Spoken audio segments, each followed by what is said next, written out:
Hey, this is John Lee Dumas of EO Fire, and welcome to Master Leadership. Great leaders ask great questions, and this podcast takes you on a journey to master leadership with questions that matter to leaders who matter with your host, Lily Sanabria. Hi, this is Lily, and today we're speaking with Jeremy Miller. Inside every organization is immense creative potential, but most of it goes untapped. People are too busy doing their jobs or they're not confident in their abilities. Jeremy Miller says that's a shame. You are creative, your team is creative, and it's the job of a leader to harness and leverage that potential. He is the founder and president of Sticky Branding, a brand building agency. He is the best-selling author of Sticky Branding and his new book, Brand New Name. Welcome, Jeremy Miller. How are you? I am fantastic. How are you, Lily? I'm doing well. We're so happy to have you on our podcast. So, are you ready to pour into our listeners? I can't wait. Let's dive into it. All right. So, can you tell us a bit about your path to leadership and what you're doing now? So, I've had an evolving path into leadership. My first foray into it was when I joined my family's business back in 2004 and was thrown into the deep end to manage a sales and recruiting team. And I didn't like that experience overly, and it was a hard lesson. And then my leadership journey has continued to grow into something that I truly appreciate and love now.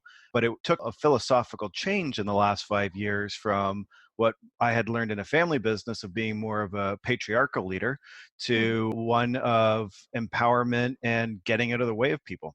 And that's a great shift. So, what are you doing now?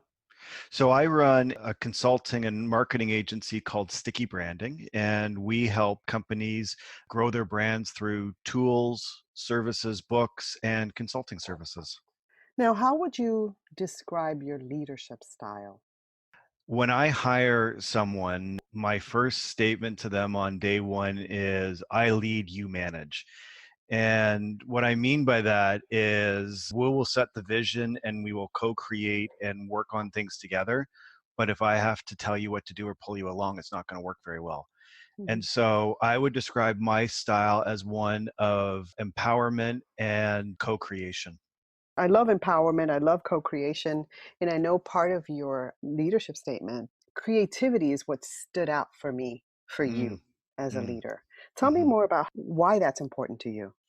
I have come into that through an interesting journey. Where it started was providing creative services for clients, specifically around the topic of brand naming, and hitting a wall in terms of not able to keep up with demand. And I got introduced to Google Ventures sprint methodology, and that set me onto a path of employee co-creation. And what I have discovered through both research and practice, and also applying the ideas within my own team, is that within inside every organization is immense creative potential. Everyone is born creative, but for some reason we have creativity beaten out of us, both through the way we work, but also just our own confidence and busyness. So, as leaders, if we can make that shift to say, rather than looking outside for ideas, how do we look inside? How do we look beyond just someone's functional role and have them given opportunities to actually work on the business? Then what we suddenly see is taking someone out of a defined role and allowing them to participate and help solve problems and use the brain that they were born with is actually one of the greatest gifts to any organization. And as a leader, it opens up doors and paths that you never knew existed. I'm thinking of the educators out there who, to me, are probably the most creative people. I know we're all creative. I get Mhm. that. But teachers have this creativity and they come in with this vision. And oftentimes it's what you said because they're so busy. It just goes by the wayside, which is really unfortunate. But I love that we can reignite that. It's a choice, though. You look at the busyness side of things, that the majority of people's free time is now spent recuperating from work. Hmm. We used to have hobbies. We used to do social things. Now we're planning every moment of our day, not only our work, but our personal lives, and taking kids to soccer and making sure we've got everything scheduled and organized. When you've got a task list for your personal life, you got to ask what's going on. And so that constant, incessant pressure of lack of time is actually one of the most corrosive elements to creativity. And if you look at a teacher who is constantly having their resources stripped away from them, but their expectations increasing, it just becomes survival. And survival is actually counterproductive to what it means to be creative and to use that right brain in a productive way. Thank you for sharing that. Now, which quotes speak to your life and why? This is actually a personal quote, but it's probably framed my career more so than anything. When I joined my family's business back in 2004, that year was really, really hard. And nothing worked really well. The business was going sideways. And at the end of that first year, I sat down with both of my parents and I said, if this is what it's like to be in a family business, then I just can't do it anymore. This is painful. I got to go back to the real world and have a job and a salary. And my dad said to me, and this is the quote that's always stuck with me, is it's not about the business you've built, it's about the business you're building. What are we going to build next? Mhm. And that was actually the catalyst that started me on this leadership journey, because rather than copying the lessons that they had learned or following other people's paths, it gave me permission to start charting my own course and to start challenging the way things are run, not having to copy someone else, but getting that clarity of what are we going to build next gave me permission that I use to this day on how to move forward. And certainly that question, what's next, helps you to move forward. Thank you for sharing that. Now, can you tell us about a leader who inspires you? There are so many, and I struggle a little with this question because you can look towards inspiring leaders like Jack Welch or Steve Jobs and the celebrity CEO kind of profiles. But the people I've actually been most inspired by have been other entrepreneurs that I've had the pleasure of working beside. One of the leaders I really truly admire is Ian Skates, who is the CEO of an ice cream manufacturer.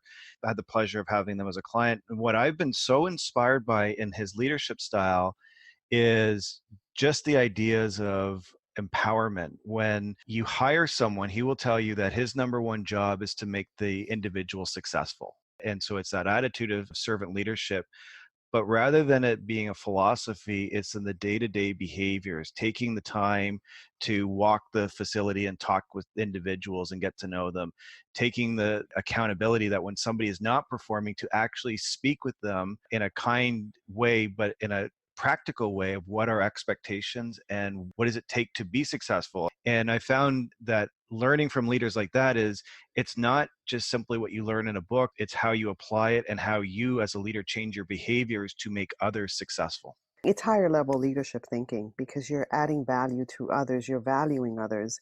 And when I think of making individuals successful, sometimes it means letting them go. Yes. One of the things that I have in my business, and I've operated this way for 15 years, is that we believe in people graduating. In my case, I'm a small business. So we can't provide lifelong learning and growth opportunities, and it's perfectly fine to graduate. And one of the things we did in my family business before we sold it, when it was a larger business, when someone left and they were leaving on good terms to go to a better job, we'd have a little graduation party. And so I think it's celebrate people moving on. Now, letting someone go because of performance issues is never nice or fun, but you have to do that. Right. I also think if you're a successful leader, you are causing people to grow. And that also means you have to grow. I think the biggest detriment to leadership is a leader who is unable or unwilling to change. That's not leadership. That's just dictatorship and tyranny. This is why we're having these conversations because we recognize that and we want to have a platform where people can move and grow. So thank you for sharing that. Now, Jeremy, what's the best advice you've ever received? I go back to the not about the business you built, but the business we're building. Mm. What are we going to build next? That's something that I hold on to. The other key piece of advice that I have received is to truly trust yourself and your vision. I have a lot of powerful influencers in my life, and being able to trust my own instincts and move in a different direction and having the permission to do that has been very powerful. And I had a mentor that had to point that out to me and say that, because my dad was a very patriarchal leader and he ran from a command and control style and a baby boomer mentality. And I ran from an empowerment style. And we had different leadership philosophies. Mhm. And it was Jim's advice that said, you got to chart your own path. You don't have to follow what the old man tells you to do. And trusting yourself is really important.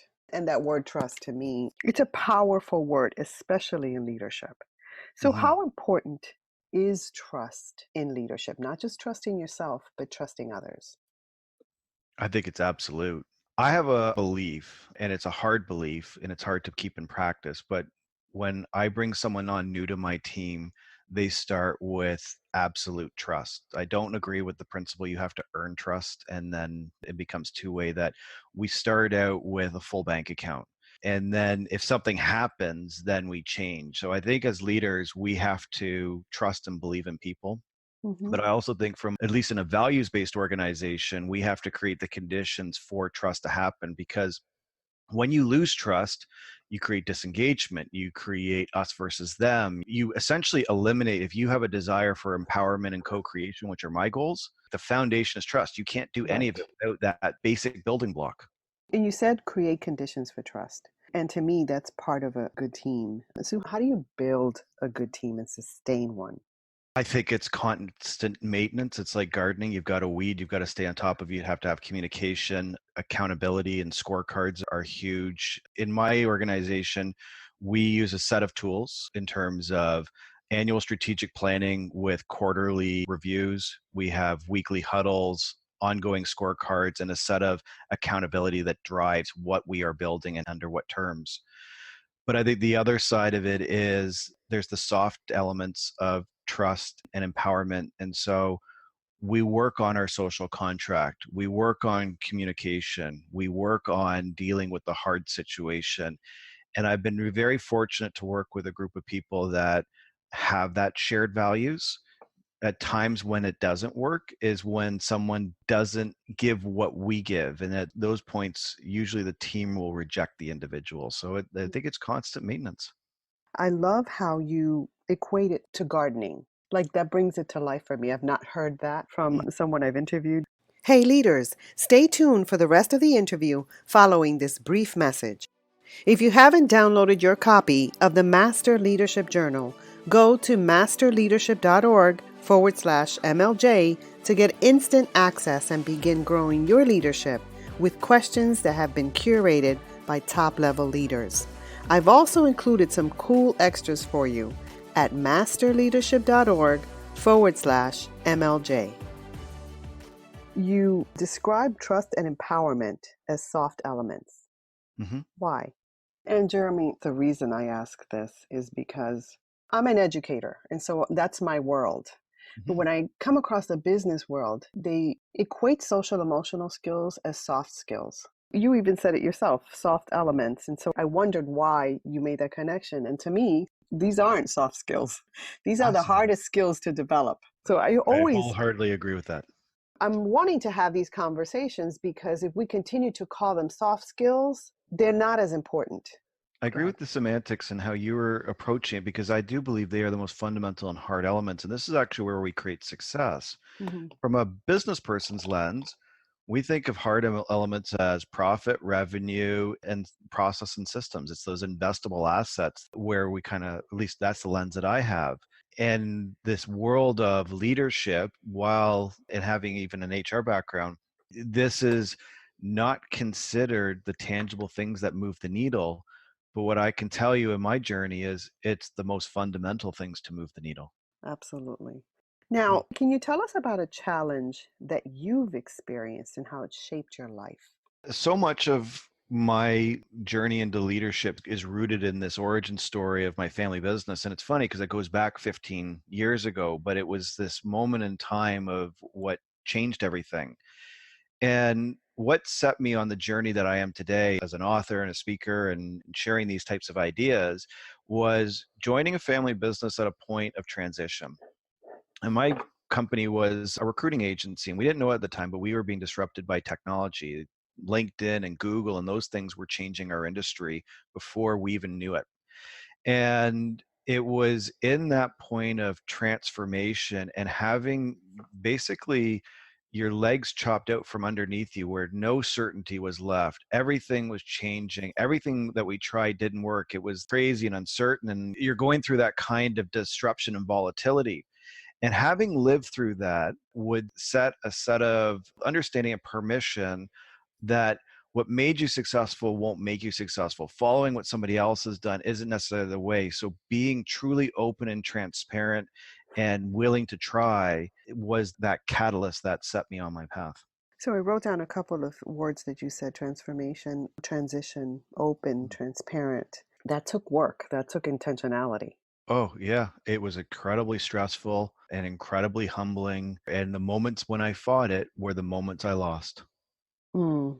So you mentioned also that you're an author. I Tell am. us about that. My first book was Sticky Branding, that told the origin story of my family business, plus conducted research into how do small and mid-sized organizations grow their brands. And my next book actually comes out in October. It's called Brand New Name. And it's based on the ideas of employee co-creation that we've been talking about, but it is a process on how to name or rename anything.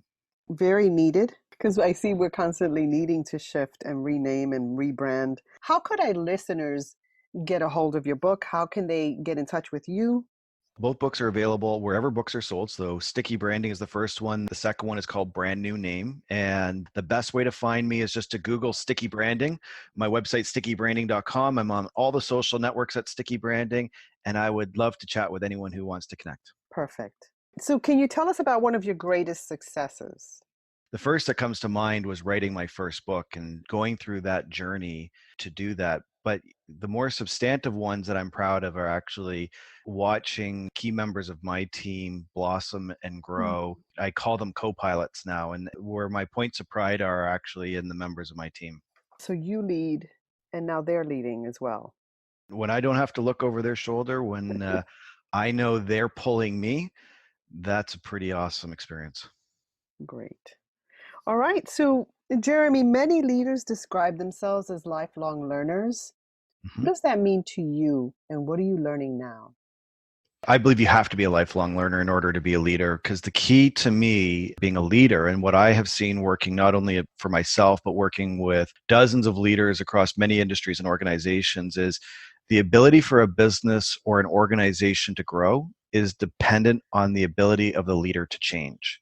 Hmm. And so to do that, you got to learn. And not only do you got to learn through books and podcasts and conferences and education, you've got to learn by listening to your team, to your peers, to other people, also trying, experimenting, and seeing what works and what doesn't work, and recognizing that this is a journey, not an event, that you're going to keep evolving in order to get better and more effective.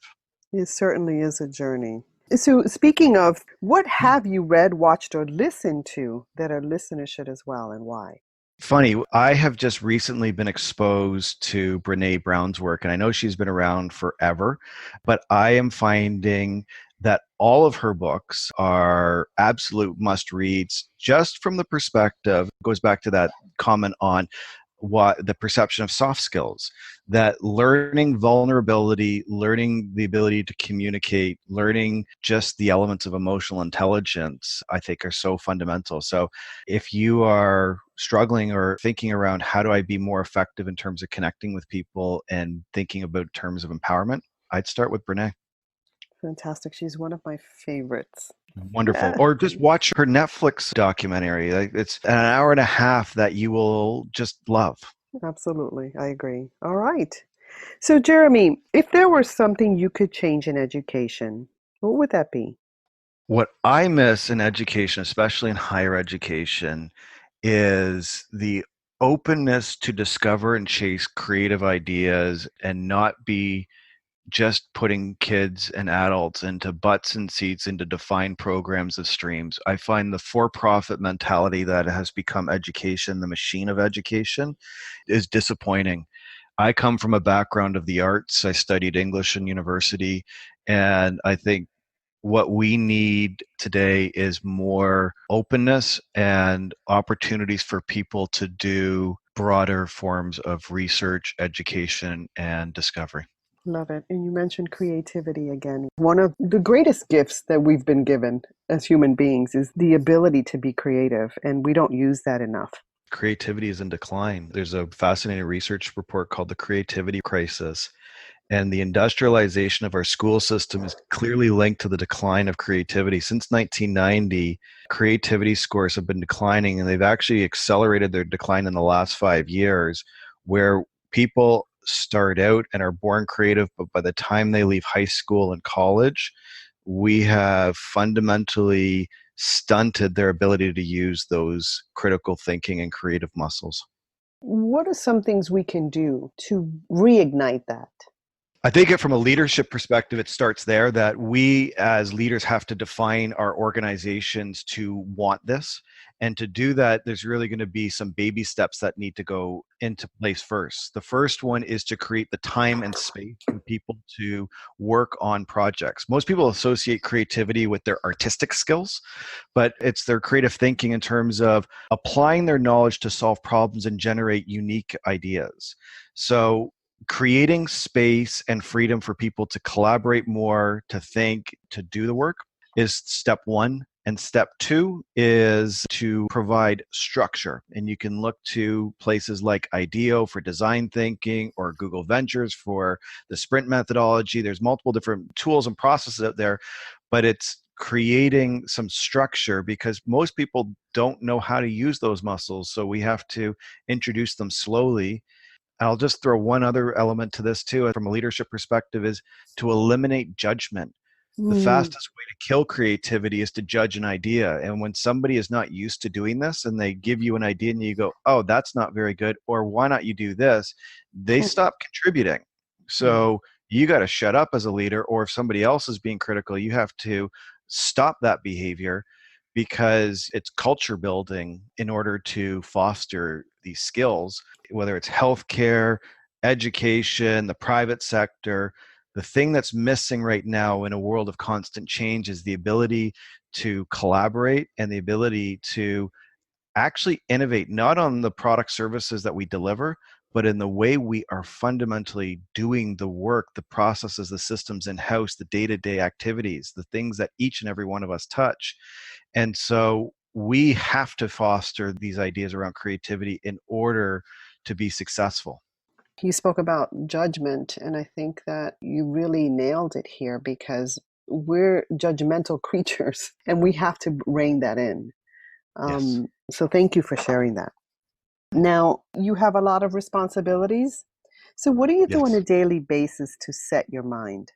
I have two rituals that I rely on. The first is either at the end of Friday or Sunday afternoon, I set out my priorities for the week ahead and I try to forecast out through the quarter because not only am I looking at my daily activities, I'm also looking at the overall strategy and how we're moving the business forward.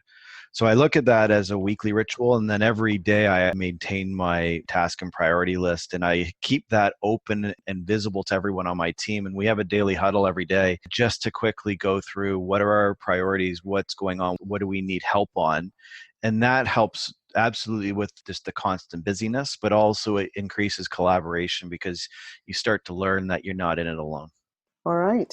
Now, if you were to go back in time, Mhm. what advice would you give the younger you about leadership? Start with empowerment first. I hated leadership and management after my first stint of it. Coming out of the family business side of things, I had learned a command and control style that didn't work for me. And so, if I had learned the principles of empowerment, the principles of a leader, of trusting people, being vulnerable, letting people carry and rise me up, I wish I had been taught those principles 10 years sooner. Great. Now, is there anything else you'd like to share with our listeners? I think my comment to everybody is this is fun. I think Mm, leadership is a choice. Leadership is such a gift to be able to not only move your team and your organization forward, but to actually help people grow and reach their potential. And when you serve and help people reach their potential, is when you reach your potential. So I see what we do as the greatest gift on earth. Leadership is fun. This is fun. Thank you so much for adding value to me and to our listeners. Well, thank you. I really enjoyed this too. Have a great day. Likewise. Hello, leaders. In closing, here's a quick message. Coaching is the art of influence that underpins leadership in the 21st century. It is the very thing that can get you from being stuck to being extraordinary. So go to masterleadership.org and sign up to get a free coaching session. Until next time, continue to ignite that leader in you.